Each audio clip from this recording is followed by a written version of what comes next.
हाँ यहाँ पे नहीं, सब जगह मालूम नहीं। तू देख नहीं रहा है क्या मोबाइल पे क्या है क्या नहीं? फेरी करने का ही नहीं, किसी ने देखा ना बहुत पिटेंगे। रुकने का नहीं इधर गांव में। मैं क्या बोल रहा, अभी शूटिंग निकालू क्या तेरा?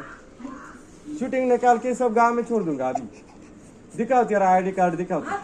मन मार का है ना, दिखाओ तो आधार कार्ड। ये बाबा नांदगाव तू उधर नांदगाव का है, इधर काय को आया तू? बाबा जायसाठी मागायचंच नाही, काय काम नाही ना। कारण विषय काय आहे का पाहिला ना ते वाढव होऊन जाईल। तुम्ही सांगू राहिले ते खरं सांगू राहिले। तुम्ही तू व्हॉट्सअपला तर पाहिलं असेल ना इकडे तिकडे काय चालू आहे ते? पाहिलं पण आता फेरी करायसाठी आलतो दादा। तू थांबच नको इथं, तू निघून जाय आता। जातो नाही ते मग शूटिंग काढलं तर मग ते सुटलं ते सगळं वाढवून जाईल। काहीच नाही, पाणी नाही काहीच नाही। तुम्हाला आमचे हिंदू चालत नाही, तुम्ही कशाला फिरता रे इथं? मुसलमान पैसे हे जमा करत।